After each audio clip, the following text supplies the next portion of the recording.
Bermuda. Every taxi driver, everyone at the resort, just letting them know what we're up to, because there were a lot of Green Bay people there. Nice. It was a Green Bay daughter's wedding, so I just made sure everybody's knowing what we're doing and jumping on and listening to us. Saw a huge spike in Odyssey app downloads in the Bermuda area over the week. We definitely saw that. Is that why we had like Netherlands on the last? Is like that was probably owned? Is it owned by the Netherlands? I don't think it's owned by anyone. you know what I mean. I don't think that. Is it a you've said some weird ones this morning. Okay, all right. No, I think it was British. It was found by the British. Okay. And they still wear so the Bermuda look is the tall socks with the Bermuda shorts. It's crazy over there. They're just shorts. They're not Bermuda shorts. They don't call them anything special. What? Yeah. That is They're just crazy. shorts. It's just grass. It's just grass out there. I sent you boys some pictures of the amazing grass they had out there. It was beautiful. Yeah, I mean, it's like the musical Grease. Like in Grease, Exactly. they just call it home, right? They just call it home. That's all it is. Movie. Bermuda is the oldest continuously inhabited English-speaking settlement in the Western Hemisphere. It was it was closest, so interesting, right? because it's not like the Bahamas, it's not like Jamaica, like their accents, it was almost hard to pick up. And I will say there were a lot of like Dutch sounding, maybe even like like that South African accent. Okay. And it wasn't straight British. I think it's kind of a melting pot. Really, really cool island. I think it's only like 20 miles from like tip to tip. So it's easy to get around. I could bike that in like 7 days. Pink sand beaches. What? So it's like it was 90 degrees, but the sand was cool. I don't know. I don't understand it. It was amazing. It was amazing. Molly didn't want to come back. I had to force her back. I cannot believe she's been like I thought she would have stayed another week. But Mason, hey, Mr. Mom, you got the yesterday. kids. I do have the kids. We have a lot of help. My parents were awesome, but I missed a bunch. I didn't miss much. The Brewers just still dominating. I mean, that's I can go away now and just have confidence that they're going to take care of business. We got a great rundown, honestly. As I looked at this, we set this thing up nice today. We're going to talk about the All-Star game, about what's going on there, and then kind of at the end of this that first hour, jump into some Packers stuff, because we're just about a week out from training camp, so getting cruising on that, and then we're just gonna we're gonna run it down in that second half on. There's some stuff we're gonna go into the NCAA talk, because there's always controversy in the NCAA, whether it's NIL or just disagreements on playoffs. Because I'd like to ask you that, Andy. What do you think the playoff system should be for NCAA? I know we don't have a lot of time, but your quick take on what it should go to. That's a great question. My gut says 8 teams, and then I think for the most part they've kind of had it right. But I think they need to just reseed it from what they did. I think they figured that out, if I remember correctly. I'd have to go back and look at it, but I think you have the conference winners, and then I think what do you end up with, like the 5 main conference winners, and then 3 wild cards after that, and you get 8 teams, and you seed them but you need to seed them 1 through 8 the right way. And I think, to me, that's probably good. If you're not going to do that, if you're going to expand it past that, don't do some half measure and do 12. Just do 16 and kind of go from there. To me, either 8 or 16, make it simple. And then, again, do your 5 big conferences. The winner of each gets an automatic bid, seed them appropriately, and make it just a fun tournament from there on out. Yeah, I could see that. Or just, let's just go where the whole season is just a playoff race. And everybody you're eliminated? Yeah, you just lose. Season's you're out. Then One you don't game. stop playing. I love that. Let's do that. Let's make it So chaos. here's, I think where we're going to get. I think we're eventually going to get to like I'm all 4 for super chaos. conferences. Yeah, I think we're going to get to 4 super conferences to the point where you have 4 basically like 20 team conferences. You get the winner of each conference. You do each team or each conference does their own little playoff. You've got the winner of each conference. You get to a final 4 from there, and then the winner of each conference tournament goes into the final 4, and you play a championship from there. At some point, I think we get to something like that, and I think that makes the most sense. Well, the unfortunate thing too, Andy, at some point the NCAA, the players are going to organize, and then they will have to tighten it down to something manageable, because the players organizing, good for players and like to maybe get a CBA and get something figured out, but you won't be able to manage it for all of Division I. Like, so it will have to almost whittle down to 4 major conferences or 20 teams or 40 teams, something like that. Because if not, you just can't manage that many players throughout in a collectively bargained situation. It just would be too many. I wouldn't necessarily hate, and this is going to be a really hot take. Like, I wouldn't necessarily hate if, like, the Big Ten. What is the Big Ten at now? Like, I don't even know how many schools are in the Big Ten anymore. 18. I believe it's 18. Yeah, even now, if ultimately at the end of the day, like, the Big Ten just basically said, all right, we're going to maybe add maybe you get Notre Dame in there, a couple more teams. And we're going to have like 24 teams or something like that. And we're just going to screw the NCAA. We're just going to do our own thing. We're going to have a season, we're going to have two divisions. And then we're going to have a 8-game playoff at the end, crown our Big Ten championship. And that's our season. Screw everything else. No bowls, no anything else. I think I'd probably just be fine with that. They just carve out and they're just like, we won our own championship. We're the best conference in sports. I love that. I think and again, there'd be definitely a disappointment of like not being able to crown a true like national champion or whatever. I don't know that I care. I think I could actually be fine with it just being separated and be like, I'm going to watch Big Ten. I like that they've got 24 teams. I want to see who wins out of those 24 teams every year. And that ends up being like kind of the championship. And you do it at the Rose Bowl, have the Rose Bowl be the actual Big Ten championship. And that's it. There's nothing after that. Again, I'm not necessarily advocating for it, but I would say, I think I would be actually fine if that ended up being the case. Okay. I like that take, Andy. I appreciate your rundown there. And I'm going to continue to follow that, and we'll talk about that in the second hour. But before we transition fully to the Mason Crosby show, I do want to ask you, what do you feel about Chelsea winning the Club World Cup? Yeah, it's. I will say for the most part. Do you think they're gonna show well in the Premier League, or is this just kind of a flash in the pan? A couple things really quick. So first of all, I do end up being a little bit more supportive of the Premier League in general in these. If like Liverpool's not in it, sure. I kind of want the Premier League to do well. I didn't think they were going to beat Paris Saint-Germain at all. I thought Paris Saint-Germain was going to take care of them.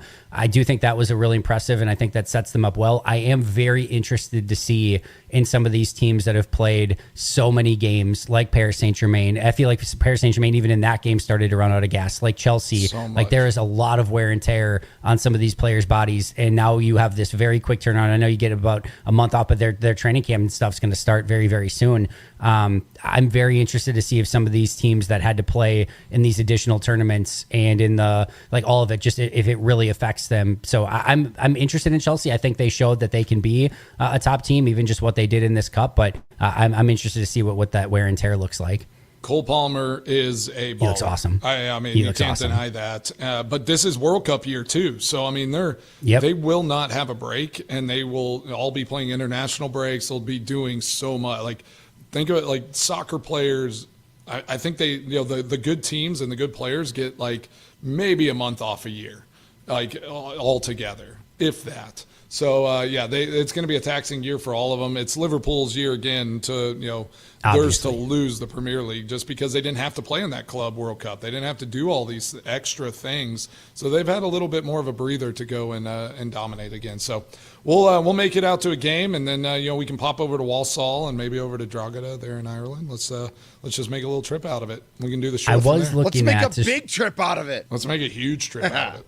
I was looking at if my son does. I think my son's gonna have a soccer tournament on Labor Day, but Labor Day weekend, Mason, is Arsenal at Liverpool, and I was thinking if because I haven't been to a game yet. I haven't been to London yet. I haven't been to that area yet. So if there's no soccer that weekend, I know my youngest son doesn't have a game that weekend, and there's no Packers yet, and there's like cut downs is the week before.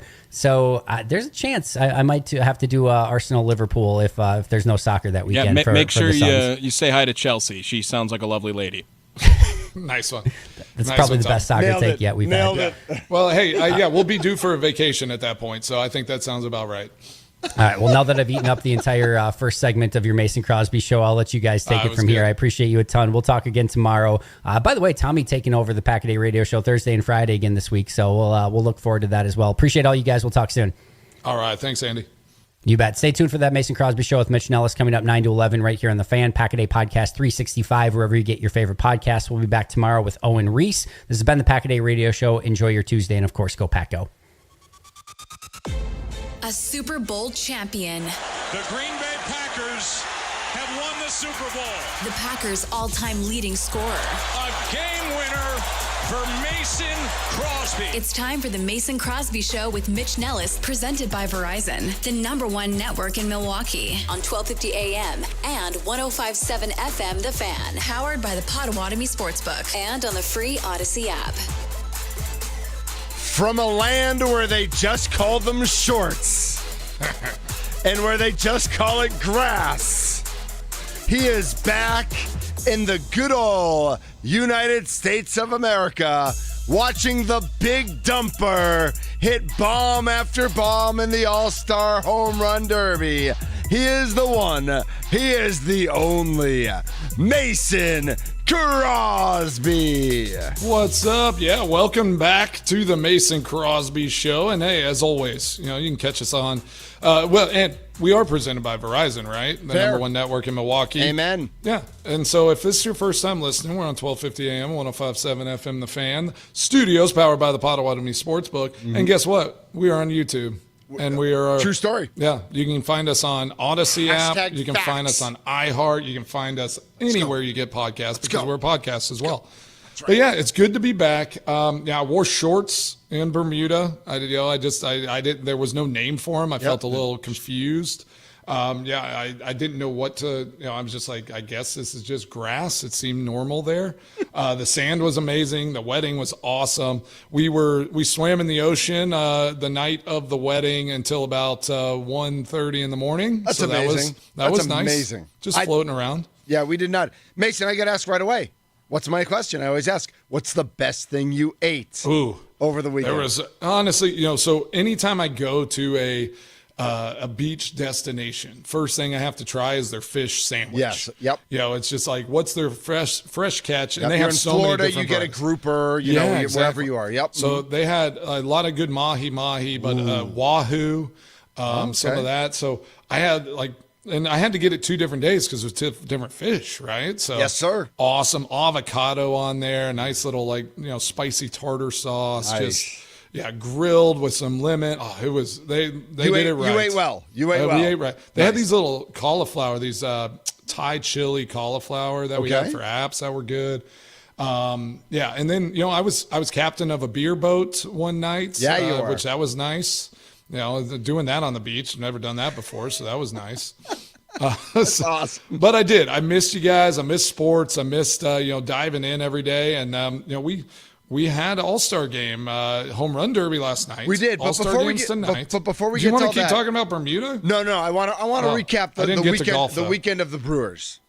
I want to get to the Let's All-Star recap stuff that then. because it was just like You do you. It was so exciting, Mason. Like Saturday, Brewers go down 5-3 in the bottom of the 9th, and they have an amazing comeback. Andrew Vaughn, who is literally the best player in the history of Earth, comes up with an amazing game-tying double, and then Caleb Durbin walks it off. And it's just like they could do no wrong. And even when they did wrong, it turned out okay. It turned out well. And it's just like to go into the All-Star break with a 7-game winning streak. Yeah, sweep it like both teams at home. Right. These last 6. I mean, that was insane. Yeah. Obviously the Dodgers were impressive. Nashville's not as good, much, but just right? still amazing. And now they have to go back against the Dodgers in LA. But yeah, this team is it's just special right now. And like you said, Vaughn coming in and just raking. I mean, the guy is just a baller. There's really not a piece of this team where you can look at and we keep talking who are they going to add? What are they going to do at trade deadline? And I know they're searching, but it's just where do you fit somebody in there? What is that best option? So I have a kind of a football related question. I always wondered about this in football. Yeah, you have a bye week. And I think there were some years where you had 2 byes. Right? Weren't there a couple of years they tried to do really. It was mini bye because if you play Thursday night game, you get a little time off, things like that. Was there ever any thought to in the middle, especially with a 16-game season where you could play 8 games, then having a full week off for everyone, and not necessarily doing an All-Star weekend because obviously you can't play a game because you can't get anybody hurt. That's why the NFL's. That's why every other sport has their All-Star game in the middle of the season, but football doesn't, right? Yep, because you can't risk anybody getting hurt. But I wonder if there was ever any thought in the football season to playing 8, having everybody play 8, having everyone off for a week, and you do like I don't know if you I don't whether it be an award show or like fun like watch all the NFL players play Jeopardy and Aaron could host it or whatever it is. Like Nice but whatever it is, like get the guys some rest in the middle of the season and kind of do like a fake All-Star break. Would something like that, like am I Whenever they get to where they're playing 20 regular season games, yeah, we could maybe see something like that. Okay. Like mid-season, All-Stars or Yeah. mid-season, Pro Bowl. Yep. I'd be down for it. Like send everybody to Orlando. Yeah, You right. get a little trip to Disney. You get like, just kind of a mid-season break. Mm-hmm. I'd be for it, but like, what is that going to look like? Right, Is it a golf right. tournament? I'd be Ooh. down for that.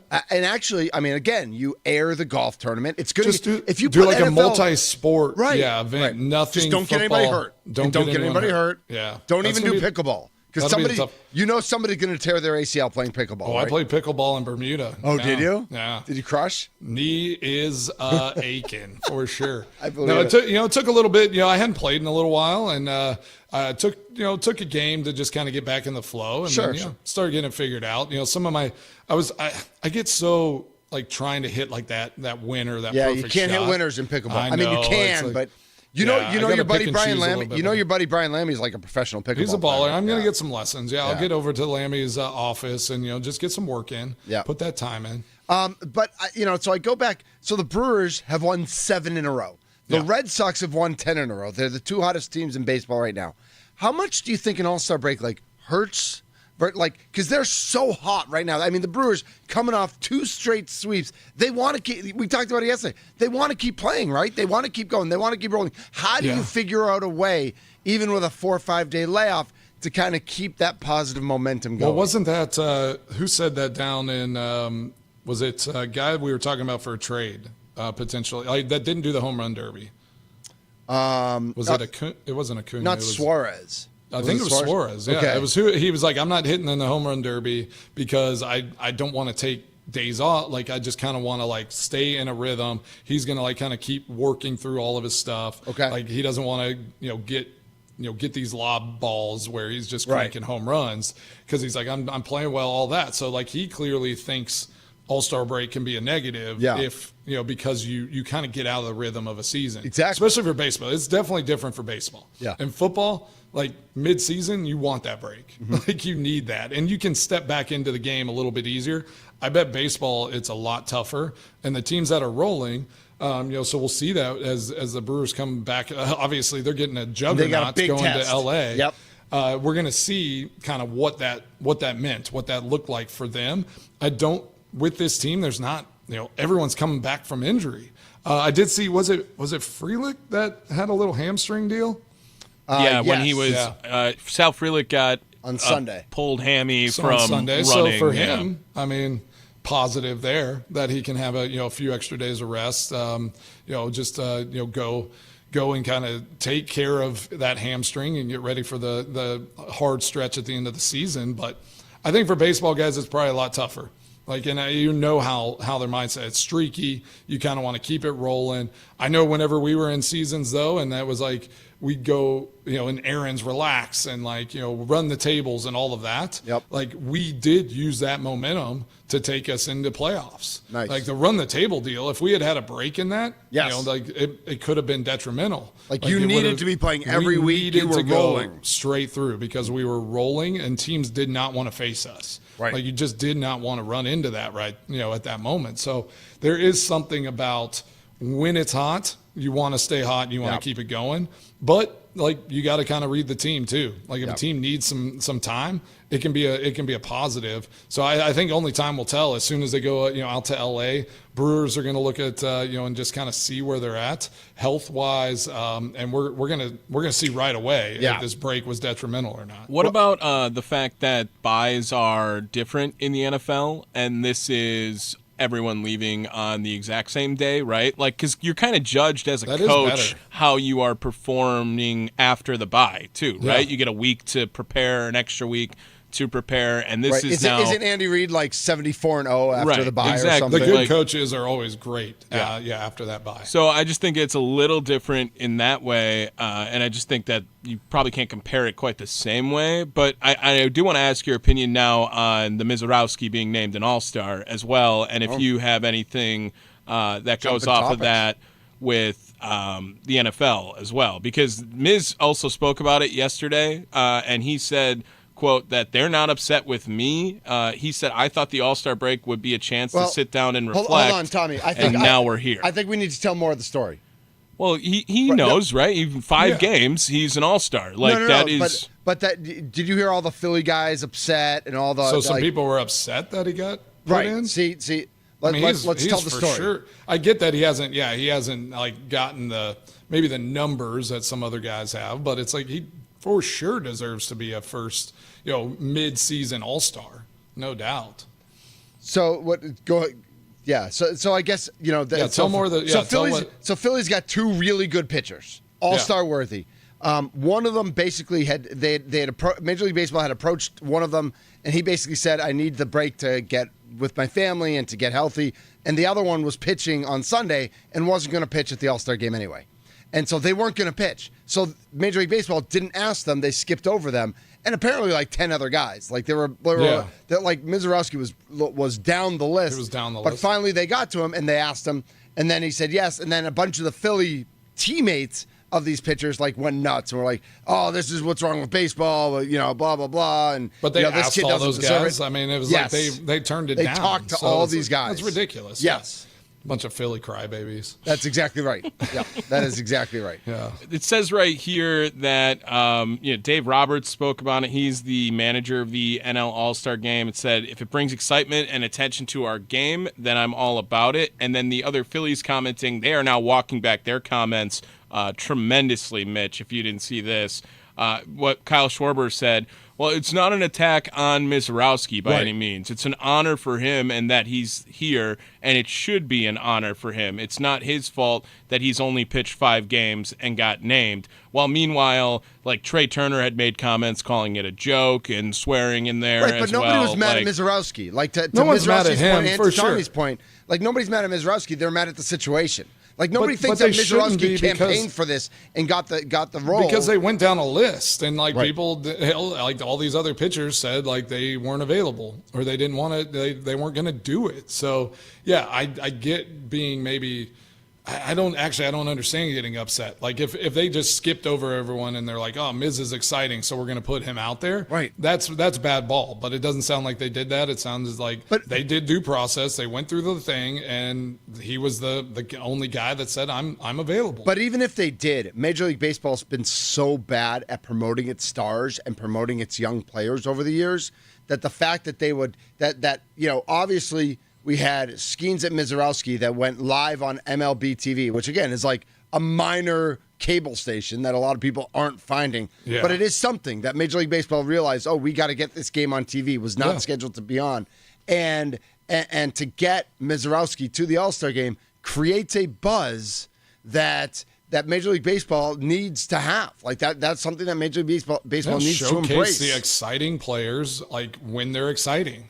Like that's what these types of games should be. It should be like what player is on fire, is exciting, is an all-star at the moment. And again, they went through a list and they got to Miz, and I think everyone at the end of the day is going to be excited when he goes out there and throws 102 mile an hour gas in an all-star game. That would be awesome. Like they're gonna be like, wait, we're playing an all-star game. This young guy that's 6'6" is like throwing 6'7", throwing this gas at us.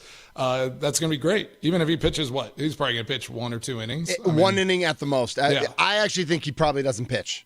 He's going to pitch. He got announced he's going to pitch. They said they're going to. They said it. Seventh inning today. How do they know what inning? Because So it's all planned out. You got to plan things. I don't like that they plan You it have anymore. to, otherwise you're not going to get everyone in the game. You don't want it Mitch. planned Yeah. out. So who's not pitching? Because So- they got to save a pitcher. Well, what's going to happen even from the beginning is they're throwing away some of these rules. Like Clayton Kershaw is going to be the first guy out of the pen, and he's only pitching 2 batters.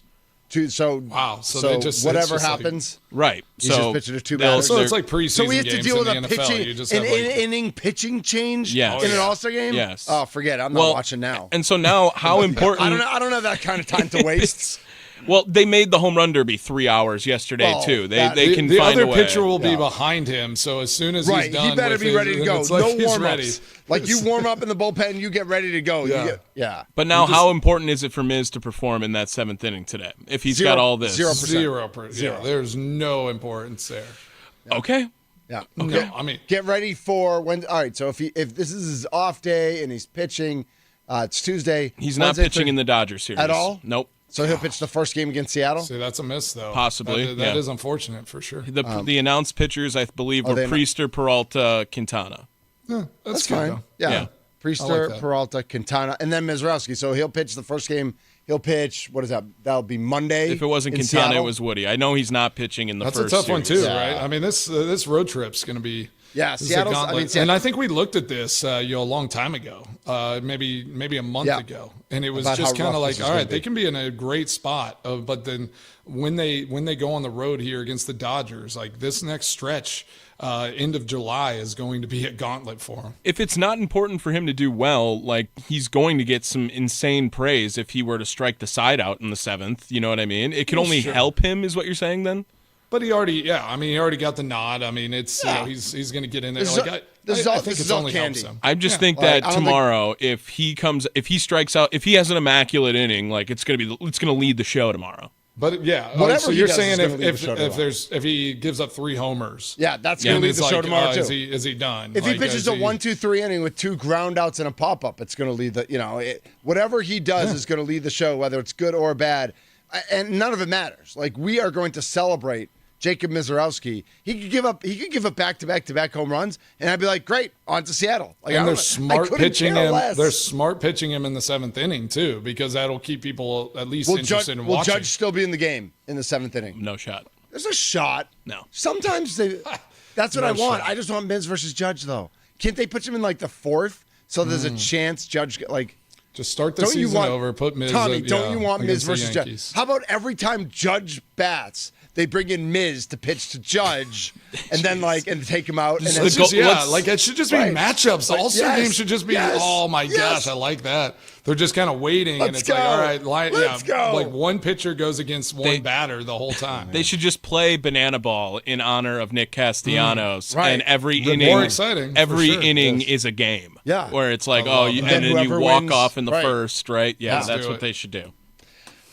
Mason Crosby is back. This I'm is the back. Mason Crosby Show presented by Verizon, the #1 network in Milwaukee. He was in Bermuda. He's now in America.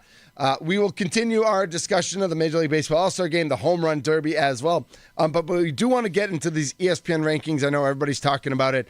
These top 10 quarterbacks and where it sits and where Jordan Love is, where disrespect. Jalen Hurts is, which Tommy will argue is the most disrespectful I got of the some rankings. thoughts, yeah, for sure. So let's get back into that when we come back right here on the Mason Crosby Show, 1250 AM, 105.7 FM, The Fan.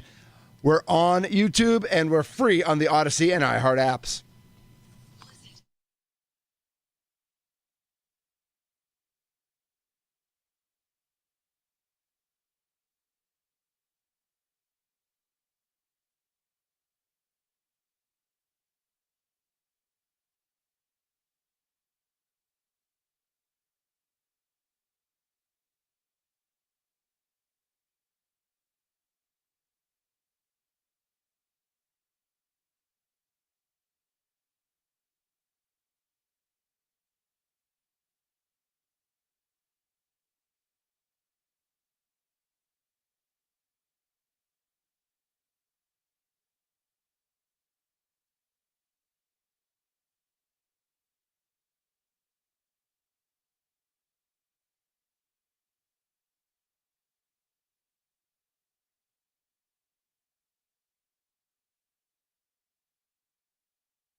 You leaned into my kiss and closed those deep blue need you eyes. Yeah, this is the Mason Crosby Show presented by Verizon, the number one network in Milwaukee. He's Mason. Hi, Mason. Hello, how's it going? Good. How you doing, bud? I'm good. I was just kind of, I was just reading some stuff, trying to think where my brain is going for this segment. You wanted to hit on that home run derby a little bit, and then you'll jump into some disrespectful rankings. Is that what we were going to do? Yeah, I think so. And just like, I actually love the home run derby. I think it's super exciting. I can't sit and watch it for 3 hours, but like I was doing stuff. The girls are leaving for overnight camp on Thursday, so the house is like obviously destroyed. It's like a bomb went off. Crazy. But like, so we're doing 100 different things, and to have the home run derby on in the background while you're doing other stuff, I think is a great thing. To try to make it like a 3-hour event that you need to focus on, I think I'd want to pull my eyes out and ears out, and because part of it is like, there's so much noise. The camera angles are terrible. I keep thinking that one of these high fly balls in center field, like some kid's going to miss it and it's going to hit another kid in the face. And like there's going to be a crazy injury with all these kids trying to catch a ball just because I've seen that happen. Yeah, no doubt. Everyone out in the outfield. But I think it's fun. Like Cal Raleigh versus this rookie I'd never heard of before from Tampa in the finals. And they're both crushing the ball. And it was like, it's a fun event. I just wonder, I think Cal's dad pitching to him. Cal's dad was pitching. the best part of Cal's the whole thing. brother catching. His brother catching, yeah. I mean, can you imagine the Crosby boys just getting together and like, his dad was just throwing your dad throwing you balls and your brother catching for you. And I loved all the memes around it where it was like, my dad would have been throwing someone showed one where it was like throw this like crazy curveball and then there's like walking off like it's like amazing. I got you, son. I love it. But no, I think. And like McAfee did the intros, and it was like good, but it was a little obviously over the top, and a lot of baseball purists were like, "We don't need this in baseball." Just a little much. But again, it's not baseball; it's the home run derby. Like, who's arguing that this is baseball?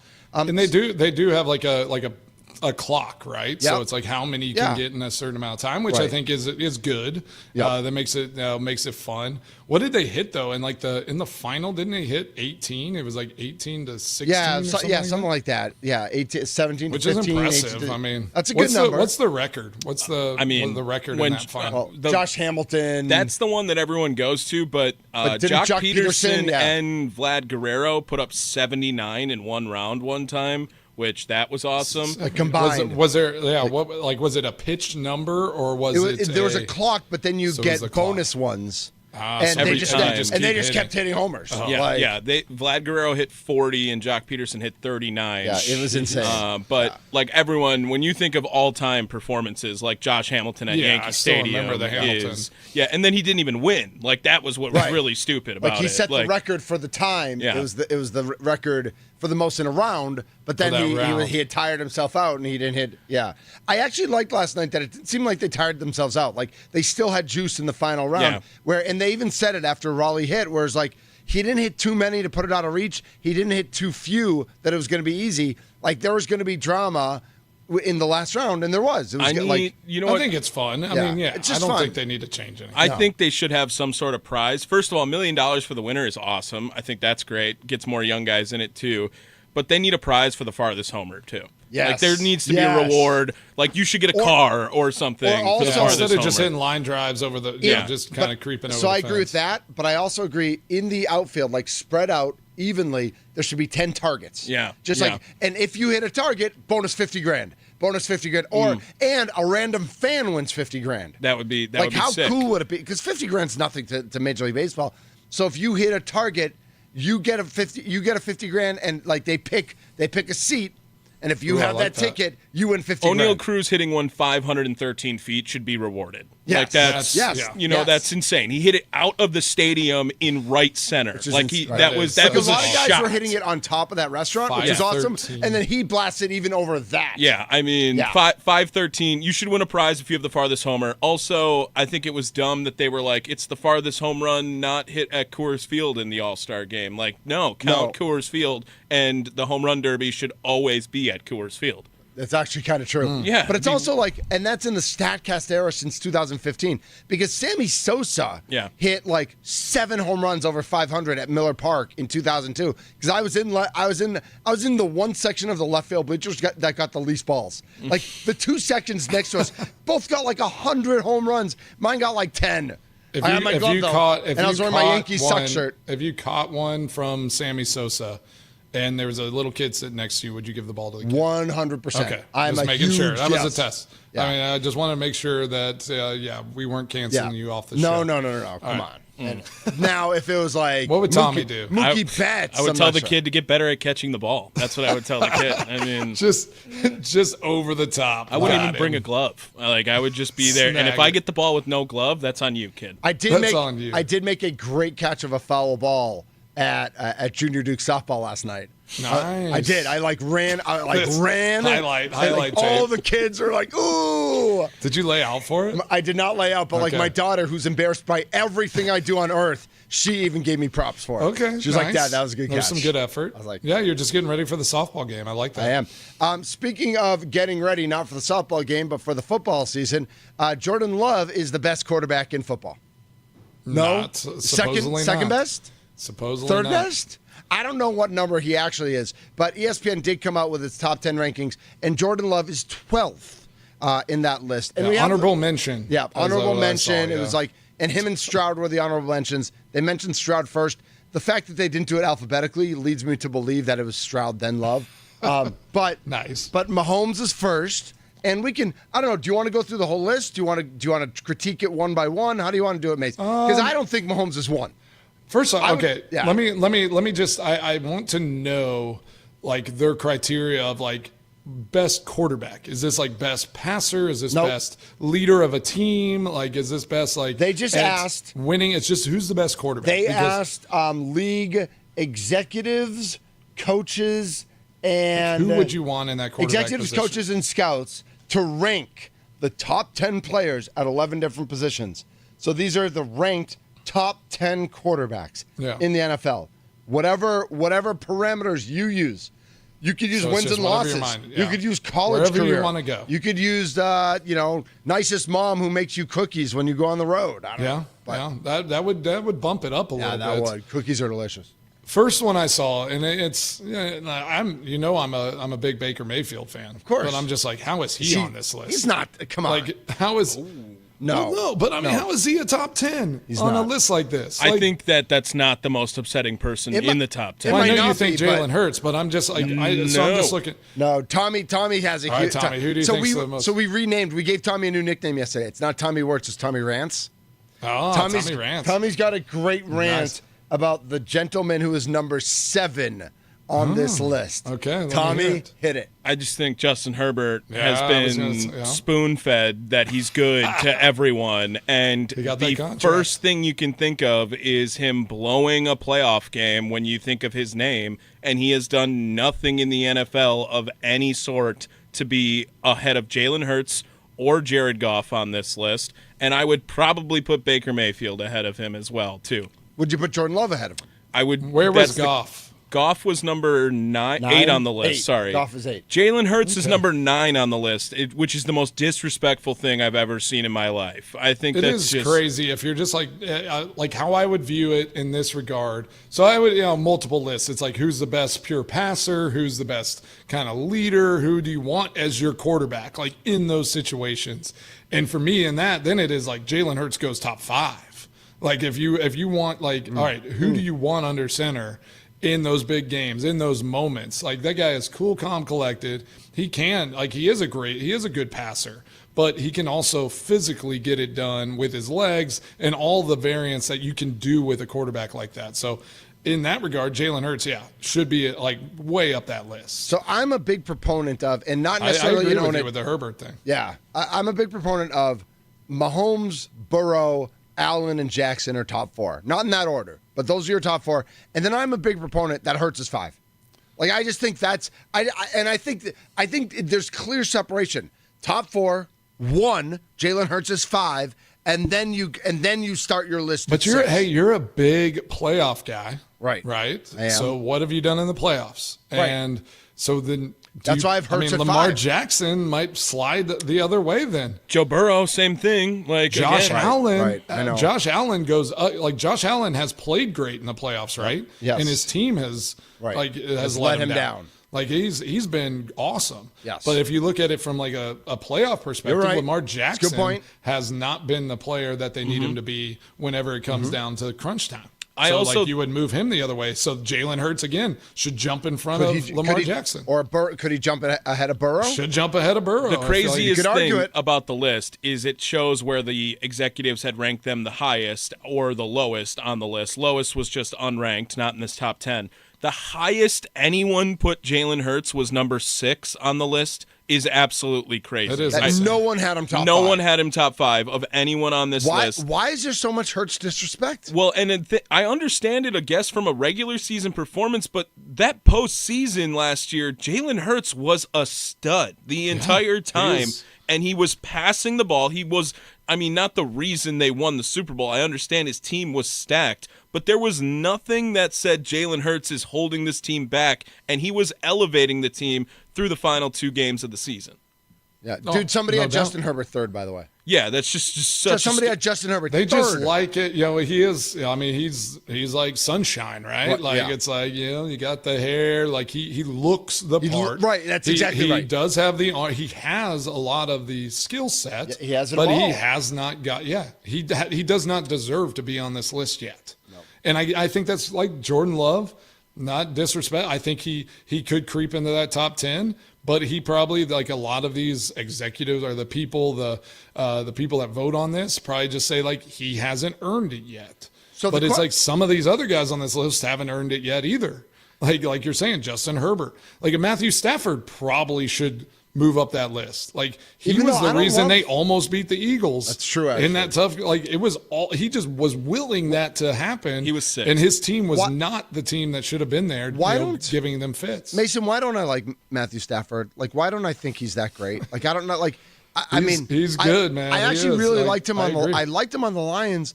I just think like, I don't know. Like, I watch him play, and I'm like, he's managing the game. He makes a throw or two but he always makes the right throw. He does. But I mean, but it's only like 2 or 3 a game that he's like, really smart. He knows how to run an offense. Yeah. Like he just, I think his ability to go from like a Calvin Johnson, where he could throw the ball anywhere he wanted, right. to like now being like who he is with some of these other some of the other guys, and then like winning a Super Bowl and doing all that. I mean, he's got to be considered one of the top, one of the top all the time, as long as he's still playing. Yeah, I mean, you're going to look back at this list and see that Justin Herbert at 7 is just ridiculous. There's no shot. So you guys say that, and we question. All right, so should Baker be 10?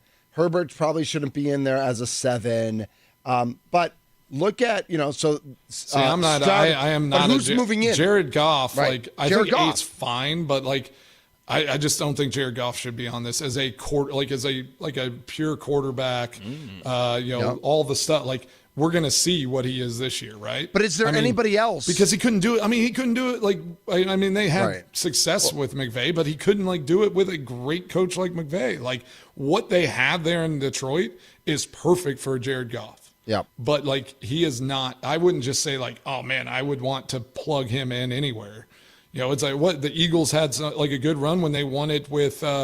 When Foles came in, when the Eagles won the Super Bowl, Right. What was it, Carson Wentz? Yes. Yep. Like, and he was playing well. Like Sure. they had a great team. He was but great that Carson year. Wentz, like he's still back up and do it, but he's just not the guy. And I think Jared Goff has found that spot where he can be the guy in that place, but not all the time. So if we're asking about Herbert, if we're asking about Goff, if we're asking about Mayfield, 3 quarterbacks would need to move in if we were moving those 3 out. And my question is like, maybe the quarterback depth isn't that great because the next group of guys isn't that great either. So you've got C.J. Stroud and Jordan Love as the official honorable mentions. Yeah, it's a question mark And after then, that. and then also receiving votes are Kyler Murray in Arizona, Brock Purdy, Dak Yeah, Prescott, where's Brock Purdy? Aaron Rodgers, Tua Tagovailoa, and Bo Nix. That was nailed it. rough. But like, who of those guys? If you're moving 3 guys out of the top 10, 3 of those guys need to move into the top 10. Who's moving in? And again, like if you read it and like it's like, okay, is this just for?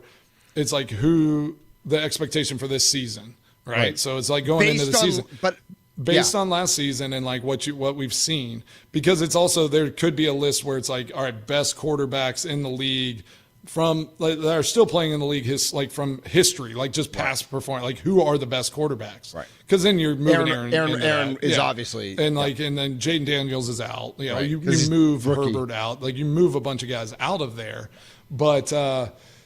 Yeah, I don't get though too. It's like, okay, Jordan Love doesn't get it. Like Brock Purdy, everyone's like, yeah, he should get paid, all these things, and then he doesn't even make a top 10 list. But he's now one of the highest paid quarterbacks in the league. Like, Can you give us a that doesn't clip make here, sense to me. Mason? If next year you could have Jordan, or you could have Justin Herbert, or you could have Aaron Rodgers under center for your team, plug them in wherever, who are you taking? Plug them in wherever. You can have just for 1 year next year. No, don't look at the future. You can pick between next year under center, Justin Herbert or Aaron Rodgers. Who are you picking? Well, you know I'm always going to go with Aaron. Thank you. Yeah, I mean Aaron gives you all the stuff. You know, he gives you he's got the attitude to win, all those things. Like Herbert has not put himself out and elevated himself to superstardom. Mm-hmm. He got paid like it. He's done all that, but he has not taken that next step. And honestly, I've gotten to know Justin playing at Bandon Dunes and doing some events with him. Amazing guy, but it's like he just hasn't taken that. You know, I've talked about this before, right? Where you become not bigger than everything, but you are elevated into a spot where you know that everything is on your shoulders and you have to be different. You just have to be different. And it takes a very special person to handle that and a very special player to be able to do it consistently and carry that weight all the time. Yeah, I think that's fair, and that's part of the issue with lists like this. Like, this is why I never like doing lists, because there's so many different variables, right? There's so many different ways to look at it. There's so many ways. Is it what you think they're going to do in 26? Is it what they did in 25? Is it what they did the last 5 years? Is it what they did their whole career? It is fourth down and goal in the Super Bowl. You're down 6 at the 4-yard line. Which quarterback are you taking to get that touchdown? Like, there's so many different questions you could ask. I think it gives us a good base for argument, though, and a good base for discussion. And that's why Patrick Mahomes is top of that list, because he is that guy. He's that guy. Right. Jalen Hurts would be probably number 2 then. If that's a criteria. Yeah. Josh Allen probably number 3. And then that list kind of gets a little. I put Matthew Stafford in the top 5 in a situation like that. Are you kidding me? Over Lamar? I don't know. Lamar had a chance to do it. And he Mark did. Andrews didn't catch the ball. That wasn't Lamar's fault. Lamar I know, did it. but it's like, it didn't happen. So I'm going to throw out a total wild card in a conversation like that. I'd almost say, on not at the top of my list, but on my list is a guy like Kyler Murray, a guy who can really run and pass the ball, looked like his career was headed down, had a rebound year last year. Like, I think a guy like Kyler Murray actually might be better than we think. He's kind of lost there in Arizona. We don't pay a whole lot of attention to the Cardinals. I think, I'm not saying he's top 10, but okay. he's a. I was just waiting. No. Okay, as long as you're not saying he's top 10. No. But he's a guy who's like 11 through 15, I think. And could get it with the right team, with the right, they get a couple wins to go their way early in the season. He could jump up. Yeah, there's a lot of guys kind of in that question mark space. Right. What if the Cowboys start 5-0? Is Is Dak Prescott back on every? We hear about Dak him. Prescott still plays football. I forgot about it. I forgot he was a quarterback. I think he's going to be a kicker this year. Is he changing position? No, they already have a good enough kicker, right? Yeah, maybe move him into slot or tight end, something like that. But no, I don't know. It's an interesting list. I love that conversation around it, because there are a lot of little different criterion situations where I would take a different, another quarterback, and who covers that whole thing. And that's why Patrick Mahomes is always at the top, because it's like he does so many unique things. He is just unique. And he's it's Aaron Rodgers in his prime. And you've seen people talk about that. Aaron has done all the same types of things. Right. He has been that guy as well. Whether Mahomes is the actual best or not, he's going to get the job done. Oh, for sure. No matter what. He's Mason Crosby. I'm Mitch Nelles, a.k.a. Thunder Tommy Wirtz is here as well. It's the Mason Crosby Show.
Mason, we saved Country Mondays for a Tuesday because you were out yesterday. So I hope I do appreciate that. Yeah, that's how we roll. Like we know our audience, we know our host, and we know where the love is.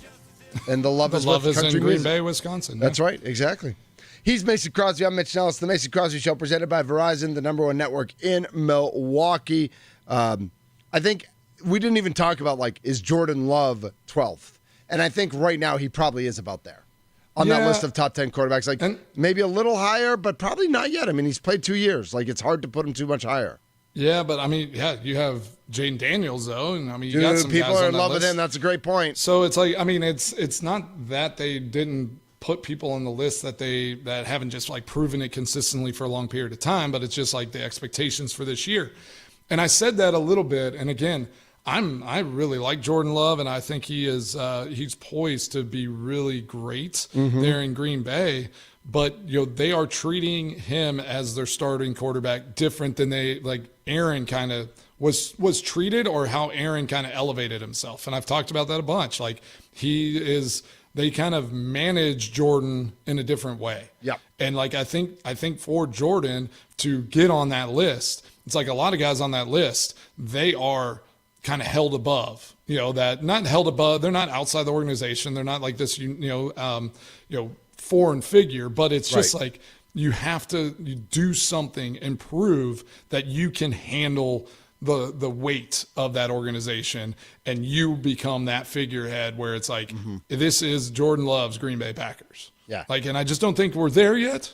And I'm hoping that this year is that year where it moves that way. I think Josh Jacobs coming in last year really helped again when Jordan got hurt and things like that, where it's like, all right, we have a great run game. Jordan doesn't have to carry the load and throw the ball, 40, 50 times a game. And they just really managed him through that. But I do think, for him to be in these talks and these considerations, he's going to have a season like Aaron had at times where it's like he goes off and he throws, 40 plus touchdowns, a few not very many interceptions, right. And is just, held at a different level than everybody else. So, yeah. Reminder, we are now on YouTube at The Fan Milwaukee, live on YouTube right now. I can see Mason's smiling face with his awesome hat and his fresh T-shirt. It is fresh. Yeah, it is totally. It's linen. Yeah. Ooh, cotton. Nice. Yeah, linen cotton blend. Man, you are living the dream right now. And so you could see all that on our YouTube channel at The Fan Milwaukee. Remember, we are always free on the Odyssey app. We are now also free on the iHeart app. So if you are using that app, I'd suggest getting the Odyssey app. But like wherever you're listening to your shows and to your podcasts and to your audio, just search the Mason Crosby Show, and we are there. We're essentially there. That's basically all you need to know. Mason, I also think you need to know that it is 81 degrees and sunny in Hales Corners right now. Oh yeah, high of 87 today, getting up to nice. Balmy 87, low of only 71, so it's going to stay warm throughout the evening. There is quite a bit of thunderstorms in the forecast for tomorrow. So whatever outdoor work you need to get done, you got to mow that lawn, or you got to get 9 or 18 in, or just get to the driving range. Do it today, because tomorrow could be a little messy. I am your weatherman. I went to school for 7 years and studied meteorology, so I could give you that update. You are Thunder. That's where you got your name. I didn't realize that it was because you were a weatherman. True story. All makes sense. True story. You passed along this article, and I know we're always keeping an eye on this. I actually have to share with you also some NIL news. But the Big Ten and the SEC having a little. We all thought, they're going to reformulate the playoffs, and it's going to be whatever the Big Ten and SEC wants, and everyone will just go along. Well, if mom and dad aren't getting along, I guess no one else is going to figure it out either. So a little scuffle. I mean, that's 36 teams or whatever now. I mean, crazy. That's a big chunk of it. So and they do need to get it figured out. Right, and how many of those are? Half of those are in the top 25 every year, and. One of them's unhappy, the money split or something. So let's talk about that when we come back. Big Ten and the SEC can't agree as of now on a playoff model. What does that mean for the NCAA? What does this mean for us, the fans? We'll get into that when we come back here on the Mason Crosby Show, presented by Verizon. We're in the Fan Studios, powered by the Potawatomi Sports.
what makes you country.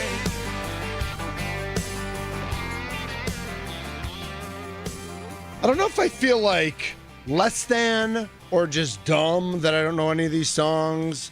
I mean, I know I'm not a huge country fan, but I feel like there are some Mondays where I recognize most of the songs. Tommy, you got me today, though. Like, I don't know is something wrong with me? It's Luke Bryan. Okay, I mean, so if you something tell me might be who's wrong. who, right, I'll know who Luke Bryan is. But I just don't know this song or this part of this song or whatever it might be. Anyway, it's the Mason Crosby Show, presented by Verizon, the number one network in Milwaukee. My name is Mitch Nelles, a.k.a. Thunder. And you know what? It's just really nice to have Mason back, everybody. It is nice. It is, yeah. It feels right. Everything feels Doesn't right it? in the world. Right. Yeah, still trying to get Molly back home. I guess flight attendants weren't showing up for her flight. What? So I'll she's fly just to hanging out DC right now and I'll drive her home. I know. What's the She's drive? raring to go. She's ready. What's the drive to DC? It can't be that bad, Mace. No, I mean the flight down here was only like an hour and 15 minutes. So Yeah. it was pretty Let's quick. see. Washington, just get in the DC. car, Molly. Come on now. Yeah, let's go directions. Let's flip that. You're gonna find it for me? Let's go now you're- Nashville. Yep, I'm a map guy and a weatherman. I love being a map guy. I love being a map guy way more. Navigator. Oh, it's still almost a 10-hour drive. Yeah, Man. yeah, we're not doing that. Virginia gets you. Yeah, Virginia gets you. Virginia It always gets you. does. It always does. It does. All right, so we were reading this article, Mason, about I love how every article has got to have drama, right? Mm-hmm. As the clock ticks on a December 1st deadline to determine a format for the college football playoff in 2026 and beyond, SEC Commissioner Greg Sankey reiterated the possibility it could stay at 12 teams if his league and the Big Ten can't agree on what model would be best. And it sounds like right now they don't necessarily agree on what model would be best.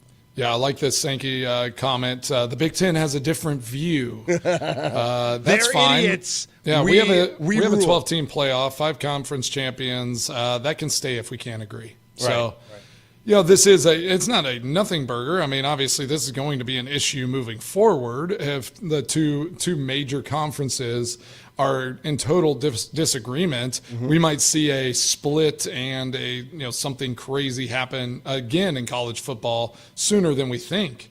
Like we kind of talked to Andy about as we were transitioning to the show.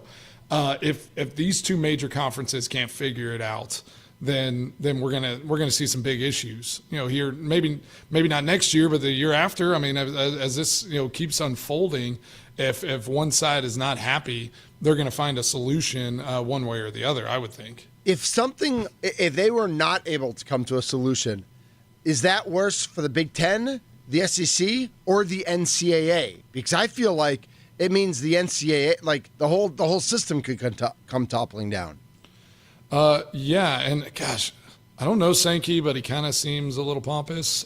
Dude, if you are the SEC if you're the commissioner of the SEC, you are a little pompous. Yeah, There's no unless doubt. you're going to tear up the MOU, which maybe other people want to do because of their concerns about the decision-making authority, Sankey said. But very clearly in the memorandum of understanding is the authority granted to the combination of the SEC and Big Ten. Ultimately, we have to use that authority with great wisdom and discretion.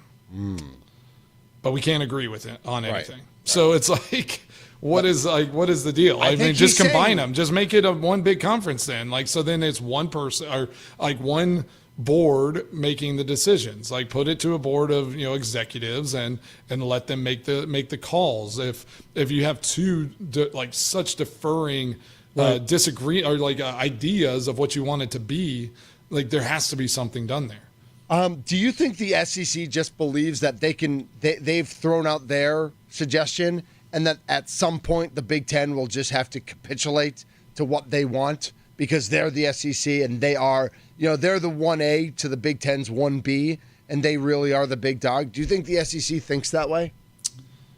I mean, after last year, they got kind of hit in the mouth a little bit with that whole notion. Yep. But yeah, I think the SEC thinks that they are still in the driver's seat, if you will, for decision making or just the authority in these positions, and they have maybe in their minds have the power to to just stay strong and hold their ground more than trying to, negotiate in a sense with the Big Ten on, changes or things that they might want to see happen differently. So it sounds like some of this is hung up on number of league games, and that the Big Ten wants to guarantee that the Big Ten and SEC both play 9 league games, because the SEC is saying, well, we play 9 games. Everybody plays 9 games against power conferences, but they only play 8 in games.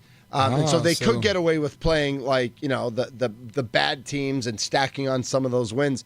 If you're playing 12 regular season games and you're in an 18-team conference, should you be playing 8, 9, 10? How many league games do you think you should be playing, Mason?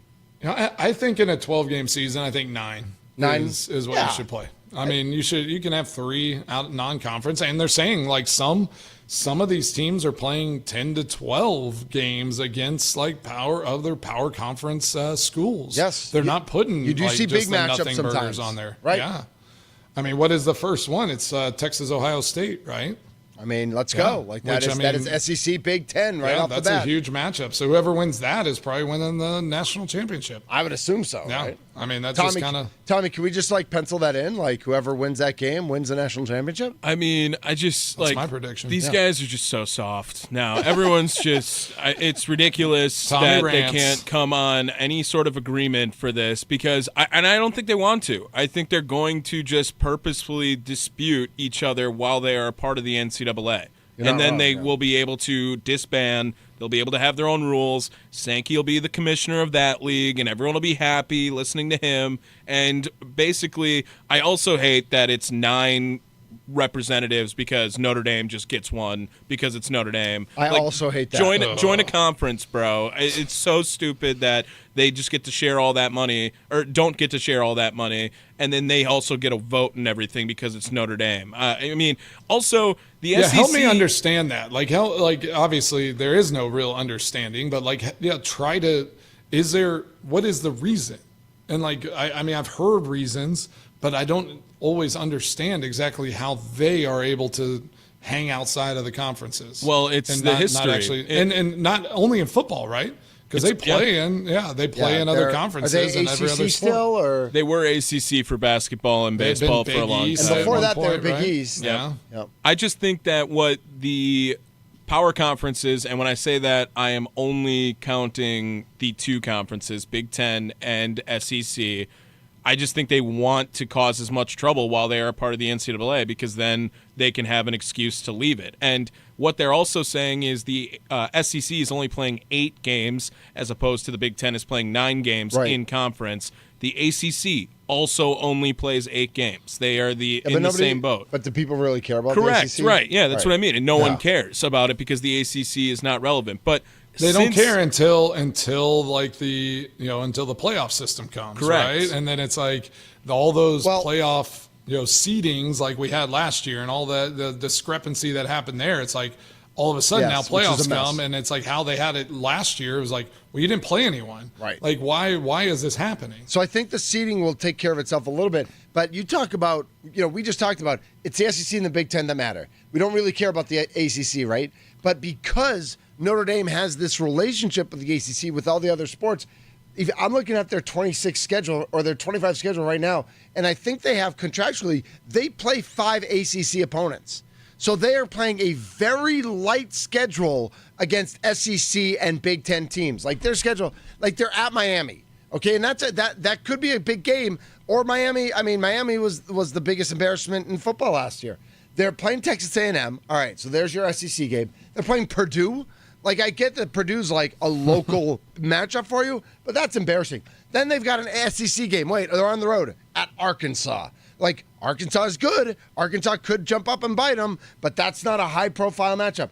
They have Boise State then, and then they've got NC State. They're home against USC. Again, a Big Ten matchup, a historical matchup for Notre Dame.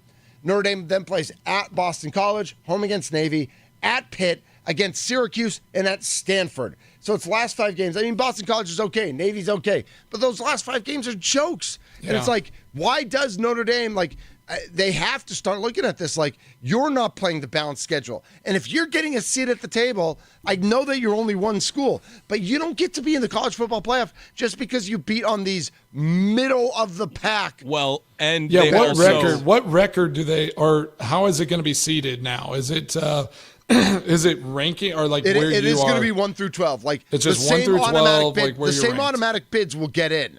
Like so if you like, win your conference, if you win your conference that, but champions, you will be ranked. But then you'll be ranked 1 through 12 like you should be. So then, so Notre Dame goes and they say they're 10-2, right? And they're better. Then they have a better record than some of these other teams that play tougher schedules. Do they still get? They'll still get in, right? Now, they still get in the playoffs. Yeah. I don't know if it fully changes it, but as you remember, Notre Dame was disqualified from ever being a 1 through 4 seed last year based on the seeding. Right, because they couldn't win a conference championship. It was the conference champion. So now they can be. I'd almost rather let them be if you earn it, but you got to go 12-0. Like, you got to go undefeated to get one of those seeds. You're talking about a team who lost to Northern Illinois last year who's like calling all the shots. That's ridiculous. And they're going to be a tiebreaker on all this stuff too if it's like teams that are not associated with conferences. There's 8 of those and there's 9 votes. It's going to be Notre Dame calling all the shots. But it is so Big 12. So when Colorado wins the Big 12, even if they're 10-2, 9-3, like they will still get a spot. They would get a spot. They would just be seated differently now, where it's not going to be the top 4 ranked conference champions. I'm fine with that. But 10-2 is an easy. That's an easy number for Colorado to get to. Relax. I'm also worried. Like, I'm still concerned about the concept. And I know Notre Dame, who they beat. They beat Indiana, right? They beat Indiana at home. Ooh. Great. Yes, now, and I thought Indiana deserved a spot based on their regular season, but neither of those teams deserved a spot over Alabama. Like, at the end of the day, if we want the 12 best teams in there, and this is where the SEC pomposity comes out, like, I know Alabama went 9-3 last year, but now Alabama beats both of those teams. And so do we want the team that earned it over 12 games, or do we want the best 12 teams that are going to win the games? Don't lose to Vanderbilt. All right, that's fine. That's on you, bro. You lost to happen. Right, and you lost to Northern Illinois. Yes, I get that. They lost to Vandy and South Carolina. Who's winning that game? And Texas. Alabama's going into South Bend and winning that game 4 out of 5 times. So it's great that Notre Dame's in the tournament because they earned it over a regular season. Alabama's still a better football team. So you think Indiana shouldn't have been in there? Like you're not saying it. Well, that's the argument I don't have an answer for. Do you earn it by what you did in the regular season, or do you earn it by how good of a football team you are today and how competitive you're going to be in the tournament? That's just hard to like quantify. It is, but we all knew Indiana was going to get. I mean that we all went undefeated that weekend. Here's another great quote and though, we're idiots, by Sankey. And our picks are undefeated. This is a great quote we can kind of break down too. Sankey said, "Let me be clear," he said, "from my perspective, college athletics is not broken. It is under stress. It is strained." So college football has a pulled hammy or a torn hammy, but that bone is still stayed intact. I mean, that's literally Sankey just being like, it's not our fault. This is what's happening. Like, they are causing it to break during this whole thing. And then he's going to snap it right in half right when he can. Like, that's totally a setup to be like, we're trying to make things work and we can't come to an agreement, so we need to establish our own rules. Yeah, we just keep pushing it until that strain, completely tears. Yeah, it's literally, it's such a setup right now for Sankey and the SEC and the Big Ten to just be like, the NCAA, we can't come to an agreement under their rules, so we're going to make our own rules. But we got to agree. I mean, the college football playoffs, it was way too long. Like, it can't get any more, and they need to figure out where it ends. I mean, because you start NFL playoffs and all, like, it's just like, oh my gosh, the college football playoffs are still going. Like, let's get this over with, and it's all the bowl games that are still happening and all the stuff. Like, it is too much at some point in that college football space. So I do believe they need to tighten it down. I still believe college football, their day is New Year's Day. Like, you have to do some more on New Year's Day for college football. And then just that national championship needs to be the following week. Like, it needs to end around the wild card playoffs for the NFL.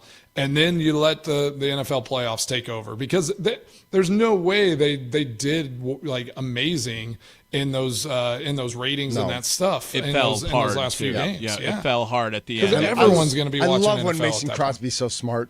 You're so smart, Mason Crosby. Well, I mean, what are you doing on called a this radio from the show? beginning. You need to be the NCAA commissioner. You Well, need to I'm be the gonna, NIL. yeah, I'm going to be you a need cap be the guy NIL for commissioner. all NCAA. No, for the new league. I've actually, I have a few meetings this week just to, try to get some big donors to just make a league happen. The national it's going to be corporate It's Crosby. just going to be 4 teams. Yeah, I love and that. We're just gonna play each other and then just try to take all. And the even money. even looking at that Alabama case last year, like go back 2 seasons ago when it was Florida State, right? And Jordan Travis got hurt, and now his career is even over. He's already retired from the NFL because his leg injury was so bad, and he wasn't going to be able to come back. But then the NCAA, or the College Football Committee, they ended up ruling that Florida State was not going to be a competitive, fun watch during that Michigan championship run. So they had Alabama go up against Michigan instead of Florida State. And there was all this outrage. Well, last year, the College Football Committee did not reward Alabama for what they were going to be in the college football playoff. And they did try to have some sort of, hey, we're throwing a bone to another team at a better regular season. And now you can't keep anyone happy ever about it. So would they rather make the ACC or the SEC mad? I don't know. That seems like it's an obvious choice of, okay, we'll just let the ACC go whine Keep the about SEC it happy. and keep the SEC happy. But if they don't 100% always go after the SEC, then they're going to find a reason to say we don't belong in the NCAA anymore. Yeah, I mean they're like the second this year that an SEC team that they feel like should be in, if they don't get in, like you're gonna see chaos next offseason. Like SEC will just be like, all right, well we'll just do our own thing because this is ridiculous. We have all the best teams. We should always have at least 6 teams plus in the NCAA or in that college football playoffs. That has to be their mindset every year, right?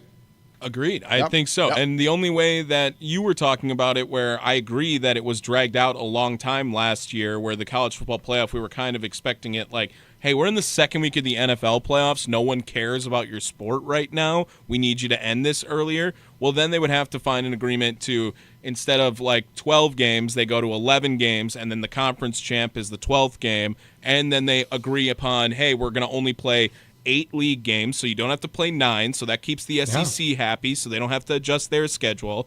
And then on top of that, you can have tiebreakers that go from there that benefit Alabama and Georgia and whatever on like point differential or something, so then you can keep everyone happy at the top of the SEC. Well, again, that's where the NCAA is a joke, is that there isn't a blanket deal where you have to play like everybody plays the same amount of conference games. Right. Like, how in the world is that conference to conference? And you just, oh, man, all right, because well, the we're going to SEC set up our wants to schedule play now. the Citadel in week 12 of the year. Sanford's can, they Right. like Alabama plays Sanford Mercer. every year.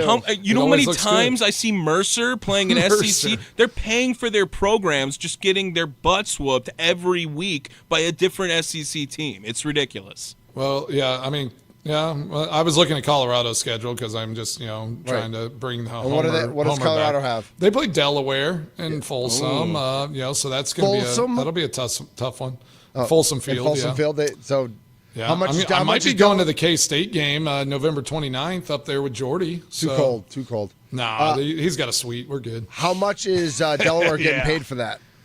Oh, I'm sure it's a good. It'll pay for their whole program. Penny. It's their first year in the FBS. They're going to make $1.3 million to just go get stomped by whatever team comes out there. In this case, Colorado, I guess. But it's so stupid how it's just not consistent across the NCAA, and that's what the SEC wants, so that they can say, "Well, it wasn't consistent across the NCAA, and we're going to leave."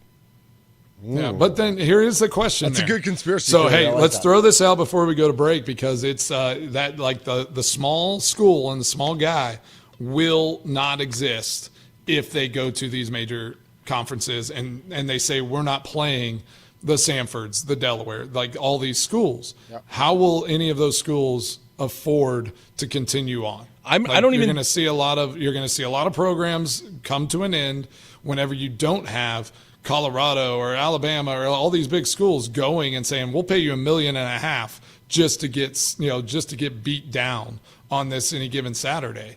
Like that's like real money for those schools that will not happen if they decide like, all right, we just have to play best against best all the time.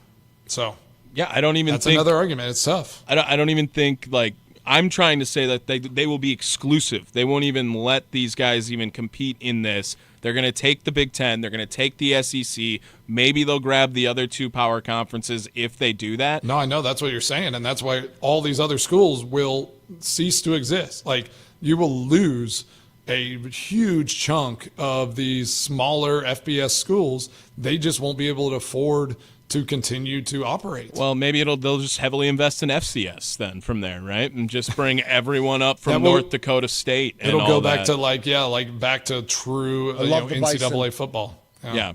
This is the Mason Crosby Show presented by Verizon. The Nicolay Law Fan Talking text line 414-677-1250, 414-677-1250 if you want to chime in on any of our topics today. The All-Star Game, the Home Run Derby, the top 10 quarterback rankings, and what the future of college football will look like. I also put up a poll at ThunderMKE on Twitter. Tommy, I don't know if we reposted this, but let's repost it from the Fan Milwaukee if we can. Hey, Brewers fans, will you watch the MLB All-Star Game tonight? And the three options are yes, no, and yes, but only for the Miz. And so we will go over those statistics when we come back, talk a little more Brewers baseball, who the first half MVP was, and just kind of like the smorgasbord. Before we get to Mason's extra points, we still got to get inside his brain and hear some more highlights from the weekend. And, when the Mason Crosby show is going to broadcast live from whatever terrace he was sitting on in Bermuda overlooking the pool and all that sort of stuff. We got to make that happen. We're working on a deal down there. Yeah, let's do it. This is the Mason Crosby Show presented by Verizon, the #1 network in Milwaukee. Mason, I also I have a phone waiting for me at the Verizon store at Bayshore. I was supposed to get there last week to pick it up. I got busy. So I think today is the update day. I think today I'm going to get the new. I'm not switching, though. So your green, blue, orange, purple bubbles will still be all the wrong color for me. So just, it is. Oh, my gosh. Yeah. Come on. We are live on YouTube at The Fan Milwaukee, where you can see my older Samsung phone, and tomorrow you may see my newer Samsung Verizon phone. The #1 network in Milwaukee. It's the Mason Crosby.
I got everything I want, 'cause I got a roof over my head, the woman I love laying in my bed, and it's all right. It's the Mason Crosby Show, presented by Verizon, the number one network in Milwaukee. We're in the Fan Studios, powered by the Potawatomi Sportsbook. The kicker is back. Mason Crosby is here. Before we get back to sports, I had a totally random question for you, Mason, that popped up. What are your thoughts on Buc-ee's, the megalopolis of gas stations? I know there's a new one there. Yeah, Has it been finished? No, is it it finished? hasn't. Okay. They haven't even had groundbreaking. There's Okay. one. They're talking I about know it's Oak coming Creek, just south of Milwaukee, and they're Yeah. talking about DeForest, about 10 miles out of Madison on the way to the Dells. Okay. Both last week had incremental movements forward, like very tiny movements forward. We are still years away from either of them actually happening. We know Quick Trip is very strong in Wisconsin. Yeah, they're trying to battle and like form their own. Create their own mega gas and station. get the they have the lobbyists, they have the politicians Yeah, because I they mean- are the local company. But what are you? Which makes sense. Do I you guys mean- ever stop at Buc-ee's? Oh as a yeah, fan? we stop at Buc-ee's all the time. Okay, yeah. Buc-ee's How is far- the best. how far- Their brisket, their brisket's- sandwich. I mean, yeah. it's like Yes. watching them chop up that Yes. brisket, Yeah. Mm-hmm. and they're yelling and doing stuff, and it's so good, and they're warm. The pecans, so amazing. Yeah. They do a nice job with their jerky. They got like a whole like jerky. jerky, different flavors of jerky. It's a great stop. I mean, they're grab and goes. I mean, it's got everything. But it will it's a be little interesting overwhelming. to see. It's a little overwhelming sometimes. I will admit. Yeah, you got to get used to it, and it's not an all the time stop. I mean, No. it's nice on a trip. It's nice whenever you're just kind of cruising through. I mean, you could make it your a couple times a week. Maybe Yeah, that's a grocery lot, I stop. feel like. I don't know. I could see Tommy making that his go-to grocery store. No, I'm a Quick Trip loyalist. I will Good. I will say right now, I will never go to Buc-ee's while it's here. Now, Never. now When if it's you're in on a road Wisconsin- trip like through Tennessee and the South, would you stop at a Buc-ee's? In Wisconsin, you will never see me at a Buc-ee's. Okay. Yeah, That's what I would say. Honestly, I agree. Like, it's tough to think like Buc-ee's just feels like kind of Feels like the South. It just feels like a road trip down. Yep. Yeah, down. No one somewhere asked in for the it up South. here. No one asked for it. Why are they infringing on the Quick Trip space? Hey, Quick Trip. If you want to, make sure that the Mason Crosby Show never supports Buc-ee's in Wisconsin. We're here for you. Yeah, we got the Mason Crosby. We could. You have my loyalty already. Yeah. You have my Don't even- loyalty. Don't even need it. We I could need create to be a- bought. We could I have to be bought. we could create a new segment, brought. Corporate Crosby here. Let's go. All right, I was just wondering about that. Can be bought. So we had the home run derby. Do you know the only Milwaukee Brewer to win the home run derby? Mason, do you happen to know that?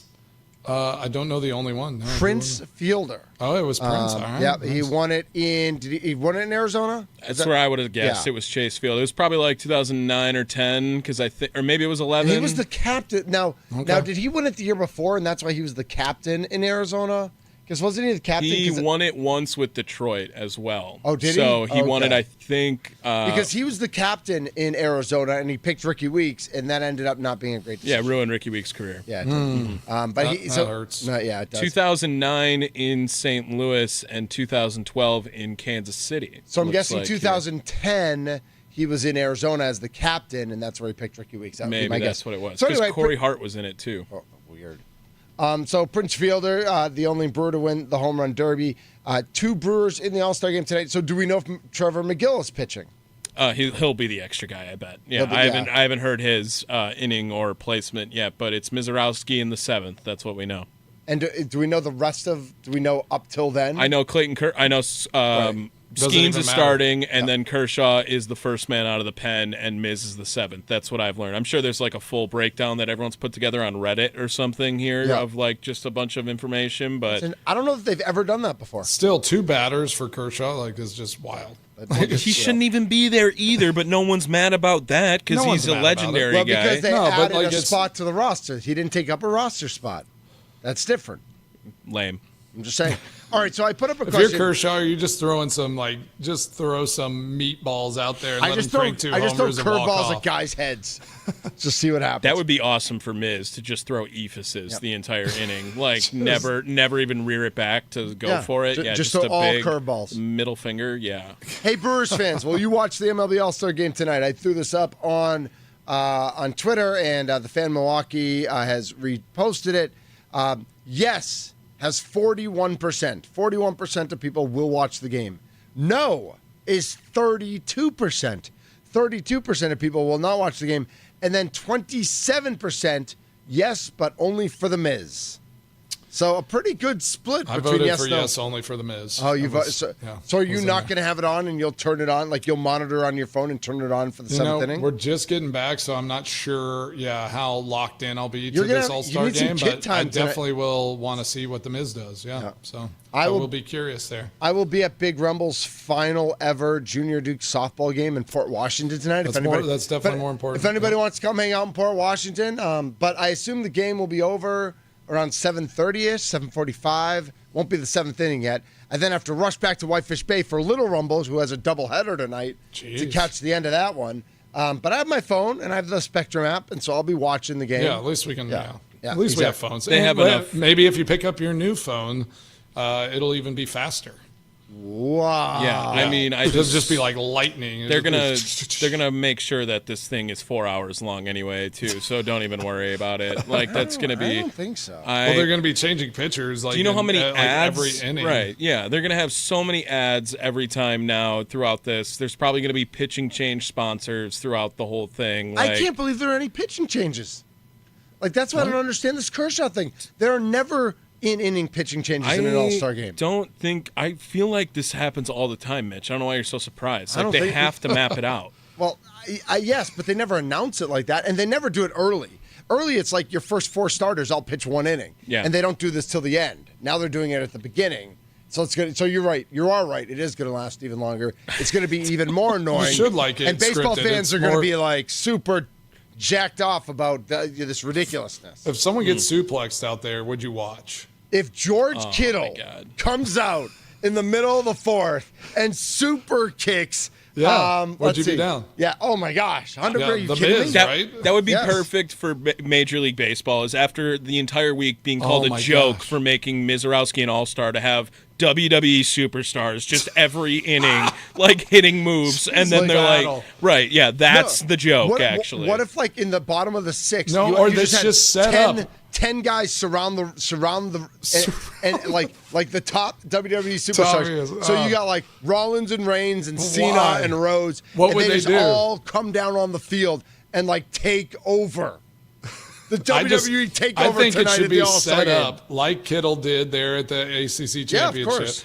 where that it would be awesome. Seventh inning, Miz is on the mound. Whoever he's going up against, on the other side, they just have it like a scripted deal where they get in a fight. Miz throws a little chin music, and they just scrum it out. And it's all it's all a little choreographed. No one's going to get hurt, but I just want to see I want to see someone rush the mound tonight. I mean, why not? Let's get crazy. I hate all these ideas. Every one of them. Like this is like Quiet just on the set. oh my Can we God. please have quiet Would that make on it the more set? exciting? No, it would not. And now it's going to say awesome really loud. Everyone's going to want the Miz to walk out. Yeah. Awesome.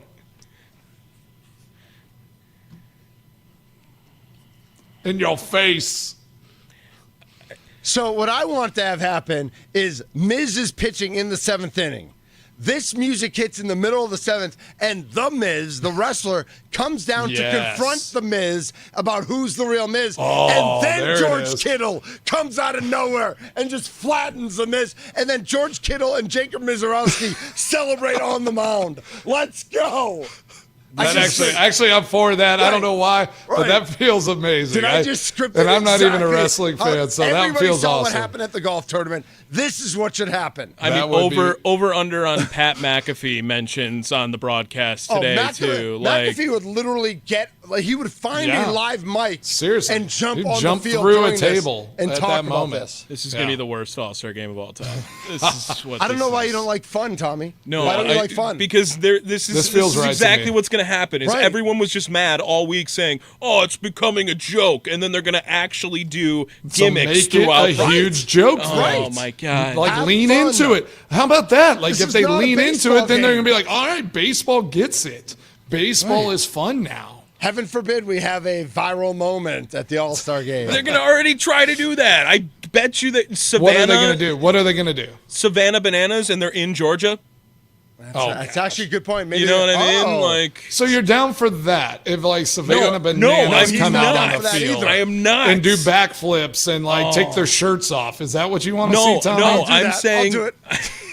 I'm saying that they should be away from this altogether, and they're going to lean into it now because you guys are saying it like this. Why It's do you- going They to why do need you- to why do you lean hate our- in, get Why cheesy, do you get hate our- goofy. No, yeah. they need to tell everyone that they are the only All-Star game that anyone cares about. They can capitalize on that because everyone hates every other All-Star game festivity there is, and they want to say how awesome the home run derby is. That's gimmicky enough. You don't need any more So gimmicks. we liked hockey because it was a tournament, like it was a real thing, right? Right. Is that why everyone Yes. liked the hockey? Yes, Like because the it was hockey real setup? hockey. Right, the Yeah. Four You, Nations you were was way playing better. for something. Yes, that was way better. There was some pride attached to the game, and they're not going to do that now I still because don't understand how they did that. How long did that go on for? It was just mini game. They just played mini games. They yeah, I didn't play think it was like full a games. week or something. Yeah. It wasn't as long as No. Wimbledon. It was like Same three- thing. Like oh my was god, Wimbledon. you should have heard.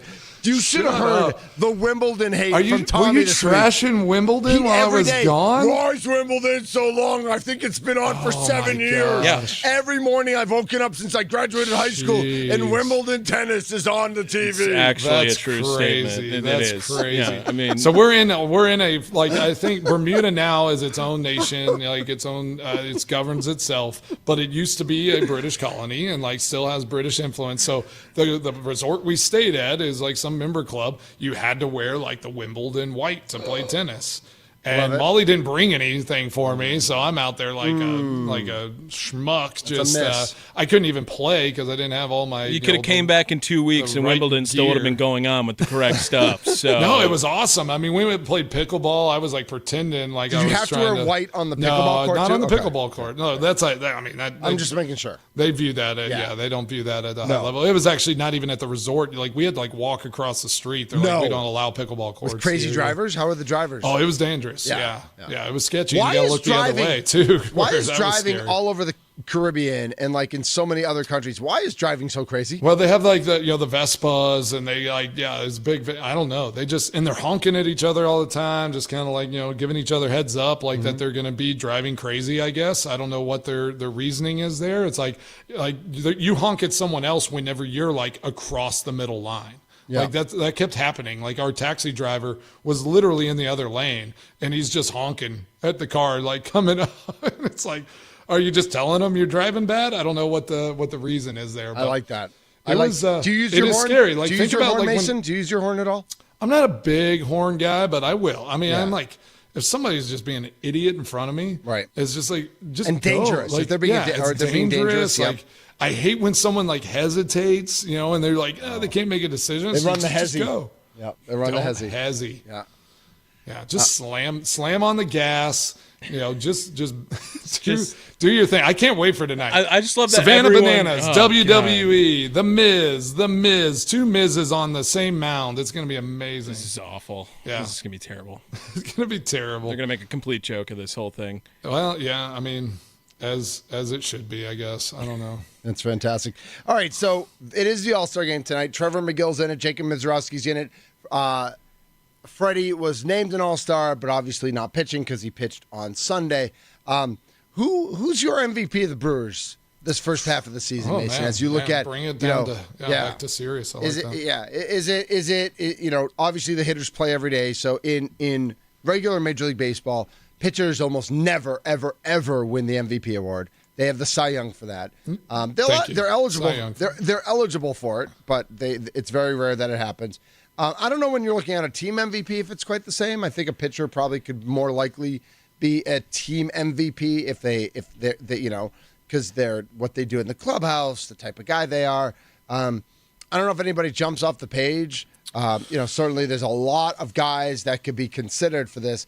We'll get I'd say Jackson. Are we going to answer? yeah, later? no, I'd you say go ahead. Jackson I was going to Churio. say Tommy should go last because he's the host of the leadoff show, so he Yeah. knows more about the Brewers and his pinky than you and I know combined. Tommy needs to go last. Yeah. because he is our leadoff show. And You're our going with resident, Jackson? I'm going Jackson Churio. Okay. I mean, didn't I saw some stat. He's like one of 2 or 3 guys that like has like 18 plus stolen bases, 18 home runs.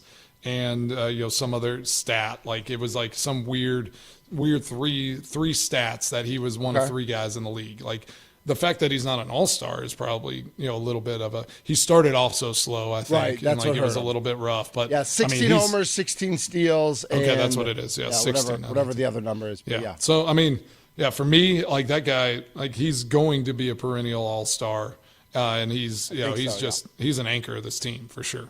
Yeah, so he is absolutely in contention.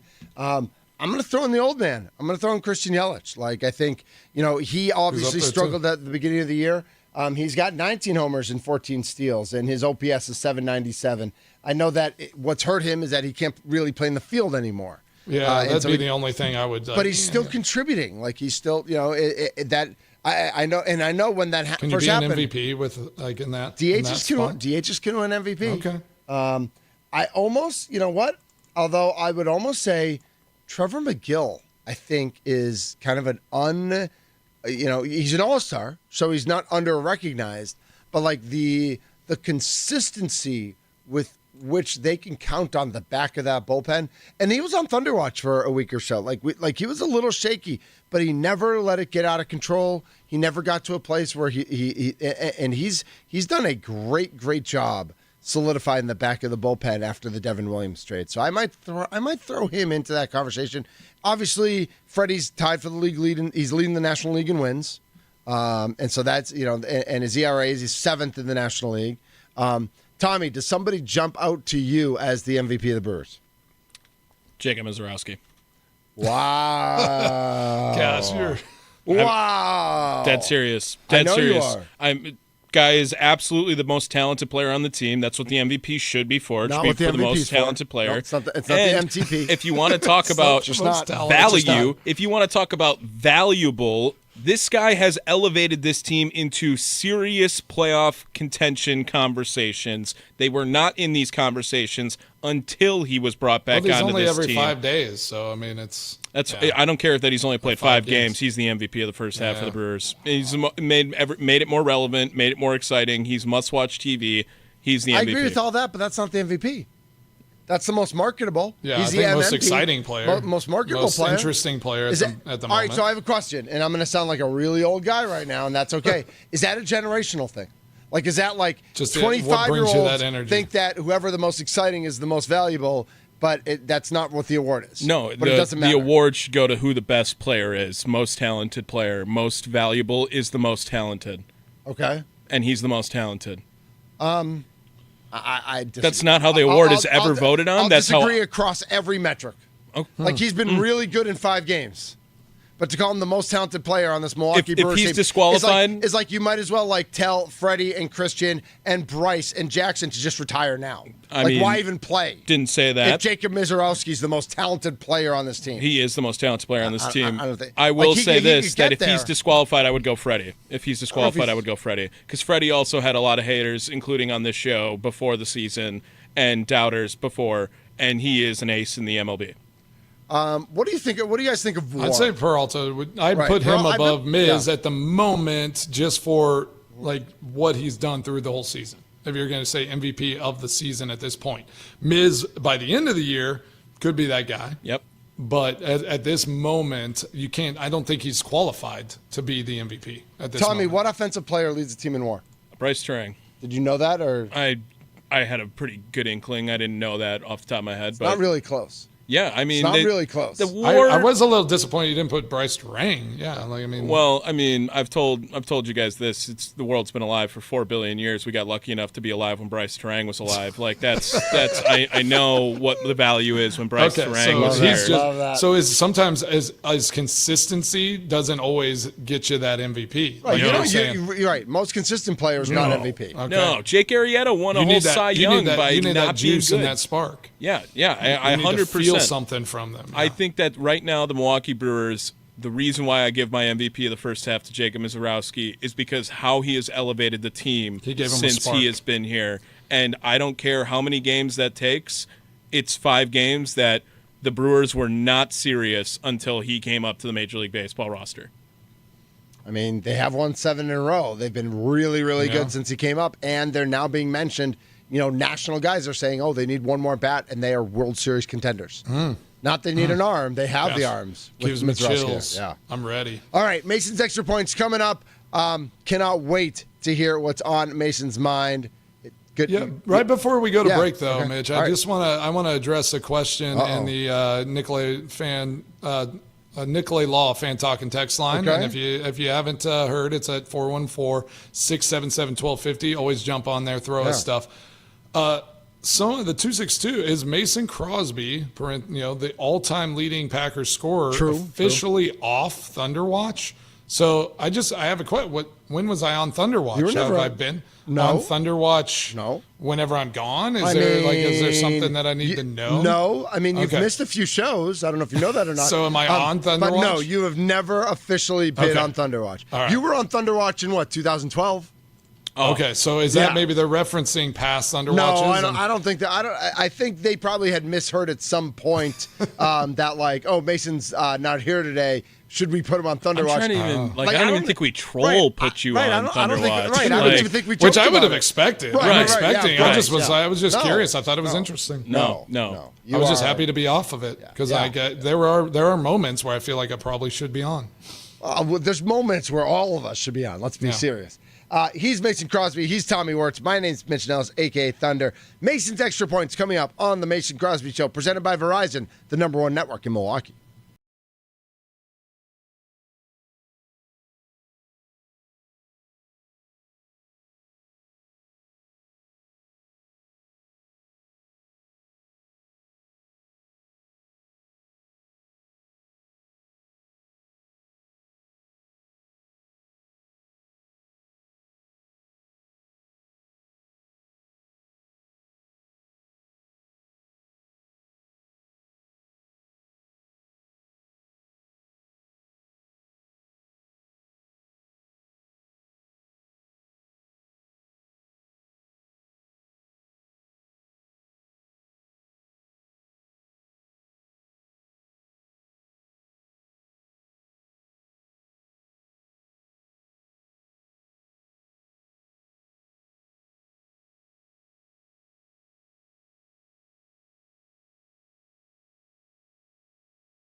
What's on Mason Crosby's mind today? It's time for Extra Points, powered by the Potawatomi Sportsbook on the Mason Crosby Show with Mitch Nelles on 1250 AM and 105.7 FM The Fan. All right. Actually, it's great to be back. I was gone for a wedding over the weekend. A lot of Green Bay friends. Shout out to the Limcools, Allie and Alex. Now Leighton is his last name. Mazel tov. Yep, orthodontist. So they will looking to be moving back to the great state of Wisconsin to be orthodontists there. So Nice. just look out for Allie and Alex Leighton, and if you right. need a new orthodontist, who knows? Get Check them out. get those teeth fixed. Yeah, but thanks to Dr. Dan and Wendy Limcool for such a great weekend. It was awesome there in Bermuda. Man, I'm gonna set up a few things for tomorrow because actually I have a few things I need to probably get off my chest on the show tomorrow. And we I have a don't guest time tomorrow, for it. right? I don't have time for it. Yes. Okay. Bonnie Blair's coming tomorrow. Yep. So Bonnie Blair, she's playing in the Border Brouhaha, the inaugural. Yes. I know. Yep. Do you see that? So it's the inaugural charity softball game there in Beloit at the Sky Carp Stadium, ABC Supply Stadium. Next Sunday? 2 Sundays from now, the 27th. But Garrett Wilson just signed a new contract. Crazy contract. Yeah, and y'all know how I feel about Garrett Wilson from last year. So yes, we do. We're gonna have to talk about that tomorrow. I don't have time for that rant right now. Another thing that I saw that I want to bring up in the show tomorrow, and so we just get our brains thinking about it. It was a ranking of the top 25 teams in the past 25 years. And where the Packers landed, our 2010 Super Bowl team was at number 8. Okay. So I kind of want to just throw that question out there for tomorrow as we kind of roll. Is that too high? Not high enough? Like, where do we think that landing, fits for our 2010 Packer team? I like that. And, we didn't win another Super Bowl, but were there other Packers teams that maybe could have cracked on that list? Or was it just Super Bowl champions? Like, because it looked like that. Because I think there were some Super Bowl champions in the last 25 years that maybe weren't necessarily that team, of destiny or the best team. But that's just my opinion. Sure. And then the other thing, and Tommy will like this, that I want to talk about tomorrow is saw a cool article from Scotty Scheffler. So, I saw that just came out. Yeah, what's the point is what he says. And he's like, this is not a fulfilling life, Scheffler said. It's fulfilling from the sense of accomplishment, but it's not fulfilling from a sense of the deepest places of your heart. Ooh. So what a Human Wednesday topic already right there. I'm going to dive deep into the Scotty Scheffler article. And he's searching, man. He's a champion of it, like of mass proportions, and he's still searching. Like, what does it mean? What does it all mean? So I'm so glad to be back. Thanks for joining the show. Check us out wherever you get your podcasts, definitely on the Odyssey app, on the iHeart app, at thefanmilwaukee.com. This is the Moose and Crosby Show. Close us out, Mitch. Good to have you back, my friend. He is Mason Crosby. Tommy Wirtz is here. My name's Mitch Nelles, a.k.a. Thunder. The Mason Crosby Show is presented by Verizon, the number one network in Milwaukee. We're in the Fan Studios, powered by the Potawatomi Sportsbook. So good to have Mason back. Mizorowski tonight, can't miss. Let's go. Battle Royale. I was so